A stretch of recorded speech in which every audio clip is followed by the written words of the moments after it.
Ligaram até para o ministro. Ligaram até para o ministro para dar título para time aí. Sabia disso? Ligaram para o ministro. Ó, o senhor tem que ajudar aí para a gente ganhar esse título brasileiro. Ah, brincadeira. Na caneta, no fax. Tá de brincadeira comigo. Você acha justo o Atlético Mineiro, torneio da Marinha em 37, ser campeão brasileiro? Você acha justo isso? Para pensar.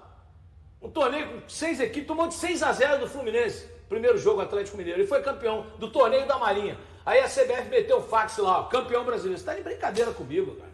Né? Você acha que o torneio da Marinha que o Atlético reivindicou em 37, torneio do Fluminense, sei o que, naval, é campeonato brasileiro? É brincadeira isso, né? Então, para trás de 71, nada é brasileiro. Isso foi política da CBF, tudo no fax, tá? Então não é por aí. Cruzeiro em busca do hepta agora. Eu já disse para vocês, me preocupa muito, né? A arbitragem para Cruzeiro e Corinthians. Me preocupa demais, porque a CBF e a arbitragem vão fazer o possível para que tenhamos uma final entre cariocas e paulistas. Ponto. Porque do outro lado tem um carioca na final. Fluminense e Vasco, uma semifinal, e do lado de cá é Cruzeiro e Corinthians. Que o Palmeiras foi ajudado, todo mundo sabe. E o Cruzeiro prejudicado. Tomaram 10 pontos do Cruzeiro. Então não tem como, amigo. Com a ajuda que o Palmeiras vem recebendo, os lances estão aí para quem quiser ver. Curiosamente, né, o senhor Ramon Abate Abel apitou vários jogos do Palmeiras e beneficiou o Palmeiras com erros crassos. Só podemos dizer isso, erros crassos, né? Então, meus amigos e minhas amigas, é vergonhoso o que está acontecendo. O campeonato está manchado. Seja quem for o campeão. Pode ser o Cruzeiro, pode ser o Palmeiras, pode ser o Flamengo. O campeonato está manchado. O campeonato foi manchado pela arbitragem, principalmente do senhor Ramon Abate Abel. O cara que mais favoreceu o Palmeiras. Aqueles 2 pênaltis contra o Fortaleza ano passado são absurdamente ridículos. Um pênalti esse ano contra o Sport. O cara se jogou na área. Uma vergonha. Eu disse, o Cruzeiro foi garfado em 10 pontos. 10 ou 12. E o Palmeiras foi favorecido em 15. Simples assim está resumido o campeonato. Tiraram pontos do Cruzeiro nos jogos contra Santos Internacional, contra o Vitória, contra o Mirassol, contra o Atlético Mineiro, né? Contra o Santos.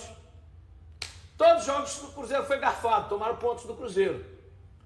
Então, meu amigo, fica difícil você lutar contra tudo e contra todos. É o Cruzeiro contra tudo e contra todos. A realidade é essa. O Cruzeiro não fez a parte dele em alguns jogos. Mas quando você é prejudicado e te toma um ponto, aquele gol do Caio Jorge contra o Santos, era 2-1 Cruzeiro. O árbitro em cima do lance mandou seguir, e aí? E aí? Sabe? Pelo amor de Deus. Então eu sempre tive a esperança do Cruzeiro ser campeão brasileiro, né? Embora a diretoria e o técnico tenham dito sempre, o objetivo é uma vaga na Libertadores, ele está pertinho, mas está tudo certo.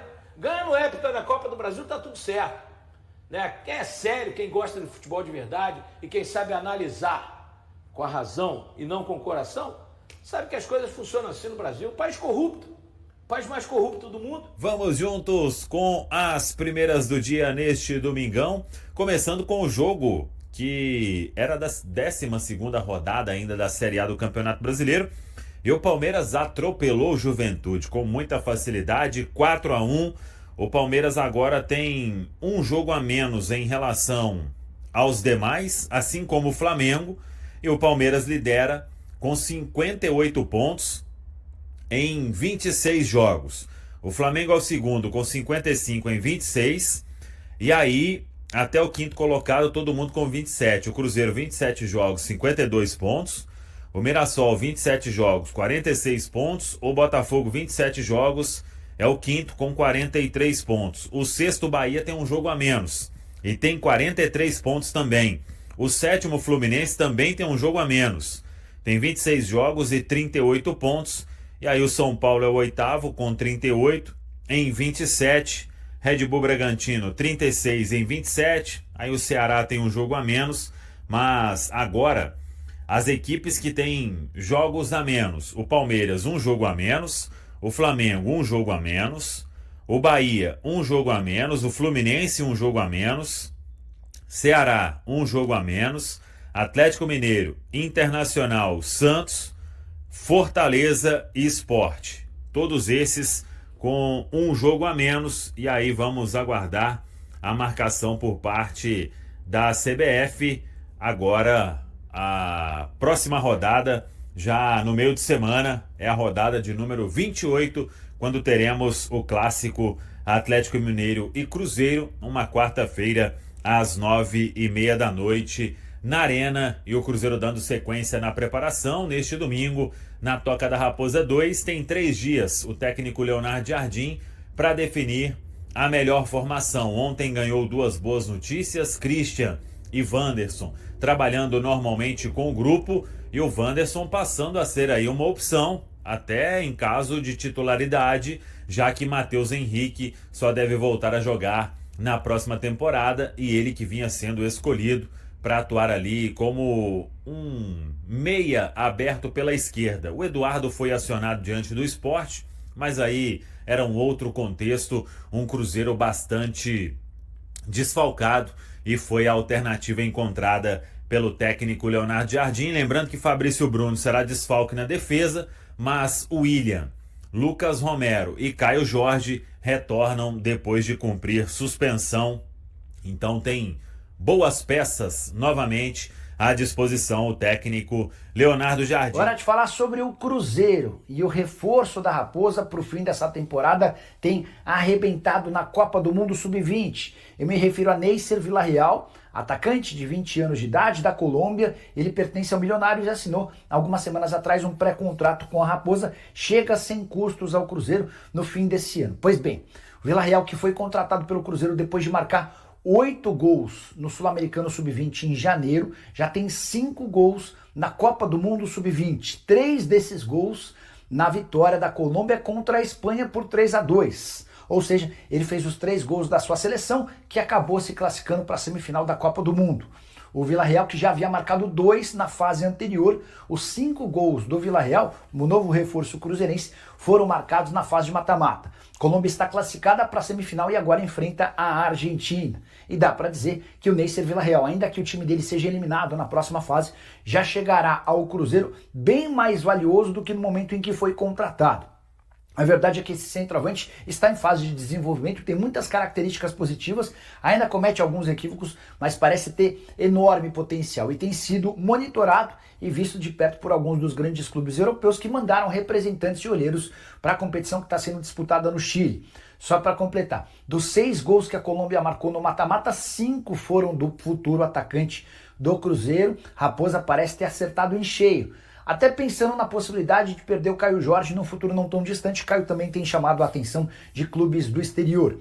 Fui dar uma verificada na manhã desse domingo para ver que avaliação, que números eles colocam em relação ao valor do Neisser Villarreal. Para o site Transfer Marketing, que é um site especializado em cifras de atletas, hoje o Neisser Villarreal está avaliado em 1.800.000 euros. Mas isso me parece estar muito condicionado ao fato dele estar nas últimas semanas do seu contrato com o Milionários.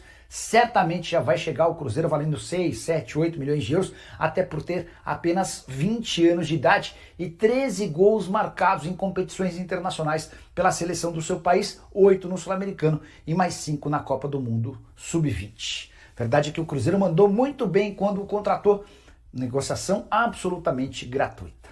Contratado como um dos principais reforços do Cruzeiro na era da SAF comandada por Pedro Lourenço em meados do ano passado, o Wallace perdeu espaço no elenco sob o comando de Leonardo Jardim. O volante está prestes a completar um mês sem atuar e soma pouco mais de 100 minutos em campo, incluindo os acréscimos, desde a disputa do Mundial de Clubes. Adquirido da Udinese por cerca de 42 milhões de reais em junho de 2024, o Wallace chegou com boas credenciais após uma sólida passagem pelo futebol italiano. No entanto, não conseguiu se firmar na Toca da Raposa. Sua última aparição foi no clássico contra o Atlético Mineiro, em 9 de setembro, quando entrou apenas nos minutos finais da partida. No jogo contra o Sport no último domingo, o jogador permaneceu no banco, mesmo com desfalques no meio-campo. Em tese, seria o substituto natural de Lucas Romero, suspenso. Porém, Leonardo Jardim optou por utilizar Christian e Ryan Guilherme, que entraram ao longo do confronto. Ryan, aliás, foi a contratação mais recente do Cruzeiro na janela do meio do ano. Com vínculo até 2029 e aval da comissão técnica, o jovem também ultrapassou o Wallace na hierarquia do elenco. Além deles, Lucas Silva e Eduardo vêm sendo as principais opções na posição, deixando o camisa 5 de lado. Cerca de um mês atrás, Leonardo Jardim foi questionado sobre a situação de Wallace. O técnico elogiou o atleta, mas reconheceu que seu estilo não se encaixa no modelo de jogo da equipe. O Wallace é um jogador mais fixo à frente da defesa, e nós atuamos com 2 volantes. Às vezes, não é exatamente o tipo de característica que procuro. Por isso, ele tem sido menos utilizado do que outros que oferecem aquilo que o meu método de trabalho exige, explicou Jardim à TV Band. O treinador ainda acrescentou que o Wallace poderia ter mais chances em um time com uma proposta tática diferente. Na atual temporada, o volante teve, no máximo, 2 partidas consecutivas como titular e completou os 90 minutos apenas 3 vezes em 2025. Ao todo, disputou 18 jogos neste ano. Em 2024 foram 17 atuações, sem conseguir se firmar sob o comando de Fernando Seabra ou Fernando Diniz. E aí galera, o que acharam? Deixem suas opiniões nos comentários. Não se esqueçam de deixar o like, se inscrever no canal e ativar o sininho para receber as notificações. Até mais, Nação Celeste! Vamos pra frente!